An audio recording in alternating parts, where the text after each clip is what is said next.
Salam cerdas untuk siswa-siswi Indonesia. Assalamualaikum warahmatullahi wabarakatuh. Salam sejahtera untuk kita semua. Perkenalkan, nama saya Gladys Ratno Maharani, SPD MPD. Biasanya saya dipanggil Teacher Eno. Kali ini kita akan membahas tentang sistem pemerintahan. Kita masuk saja. Sistem pemerintahan yang pertama, yaitu sistem pemerintahan parlementer. Apa saja karakteristiknya? Kita lihat. Yang pertama, raja, ratu, presiden, dan sebagainya adalah kepala negara yang tidak dapat diganggu-gugat dan hanya merupakan lambang atau simbol identitas nasional. Yang kedua, kekuasaan legislatif atau parlemen lebih kuat daripada kekuasaan eksekutif. Kemudian yang ketiga, kekuasaan eksekutif dijalankan oleh kabinet parlementer yang dipimpin oleh Perdana Menteri, dan kabinet bertanggung jawab terhadap parlemen. Kemudian yang keempat, parlemen dapat menjatuhkan kabinet dengan mengeluarkan mosi tidak percaya. Kemudian lanjut, dalam sistem dua partai ditunjuk sebagai penyusun kabinet sekaligus Perdana Menteri adalah ketua partai yang menang dalam pemilihan umum, sedangkan yang kalah hanya sebagai oposisi. Lanjut, dalam sistem multipartai, penyusunan kabinet harus membentuk kabinet secara koalisi untuk mendapatkan dukungan kepercayaan parlemen. Dan yang terakhir adalah dalam hal terjadi perselisihan antara kabinet parlemen, jika kepala negara beranggapan kabinet benar, maka atas usul Perdana Menteri, parlemen dapat dibubarkan. Apabila oposisi yang menang, maka kabinet mengembalikan mandatnya kepada kepala negara. Partai menang dalam pemilu akan membentuk kabinet baru.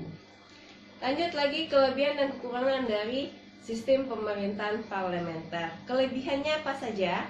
Yang pertama, pembuatan kebijakan dapat ditangani secara cepat karena mudah menyesuaikan pendapat eksekutif dan legislatif.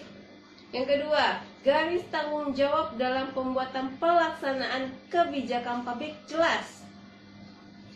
Yang ketiga, adanya pengawasan yang kuat dari parlemen sehingga kabinet berhati-hati dalam menjalankan pemerintahan. Sedangkan kekurangannya, yang pertama, kedudukan eksekutif atau kabinet tergantung pada mayoritas dukungan parlemen. Yang kedua, kedudukan eksekutif atau kabinet sewaktu-waktu dapat dibubarkan. Yang ketiga, kabinet dapat mengendalikan parlemen. Anggota kabinet dapat menguasai parlemen. Yang keempat, parlemen menjadi kaderisasi bagi jabatan eksekutif. Itu adalah kelebihan dan kekurangan dari sistem pemerintahan parlementer. Kita masuk sistem pemerintahan yang kedua, yaitu sistem pemerintahan presidensial. Karakteristik sistem pemerintahan presidensial yang pertama, presiden adalah kepala negara sekaligus kepala pemerintahan. Presiden dipilih langsung oleh rakyat atau suatu dewan majelis, tidak oleh parlemen, jadi tidak bertanggung jawab terhadap parlemen. Kabinet atau dewan menteri dibentuk oleh presiden. Kabinet bertanggung jawab kepada presiden. Kemudian, kedudukan presiden dan parlemen tidak bisa saling menjatuhkan karena keduanya dipilih oleh rakyat. Lanjut, meskipun presiden tidak bisa dijatuhkan oleh parlemen, tetapi apabila presiden melakukan pelanggaran, presiden dapat diberhentikan, yang pelaksanaannya dilakukan oleh hakim tinggi pada Mahkamah Agung. Dan yang terakhir, menteri hanya bertanggung jawab kepada presiden, bukan kepada DPR.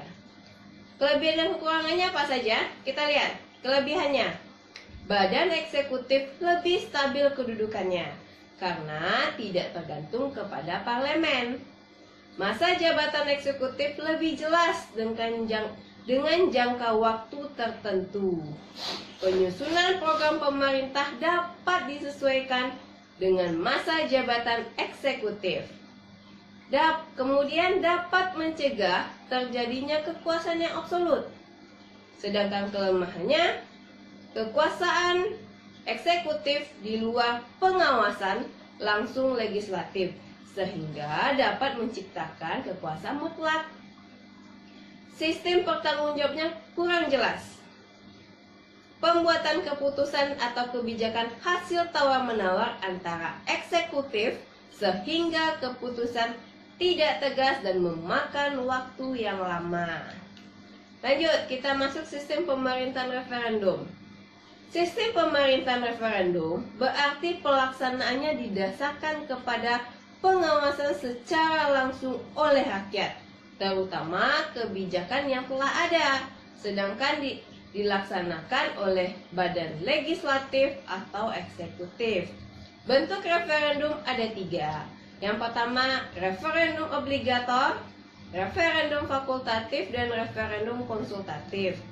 Kemudian masuk lagi sistem pemerintahan satu kamar, yaitu sistem pemerintahan yang hanya memiliki satu kamar pada parlemen atau lembaga legislatif.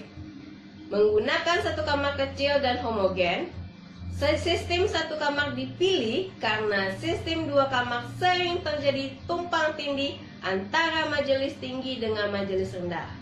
Kelemahannya, wilayah urban yang memiliki penduduk lebih besar akan mempunyai pengaruh lebih besar daripada pedesaan yang jumlah penduduknya lebih sedikit. Negara yang menerapkannya: Finlandia, Israel, Taiwan, Singapura, Cina, Turki, Sri Lanka. Kemudian masuk lagi sistem pemerintahan dua kamar. Sistem pemerintahan dua kamar adalah praktek pemerintahan yang menggunakan dua kamar legislatif atau parlementer, atau disebut dengan bicameral. Contoh yang menggunakan sistem dua kamar yaitu Britania Raya, menggunakan majelis tinggi dan majelis rendah. Di Amerika Serikat diterapkannya Senat dan Dewan Perwakilan.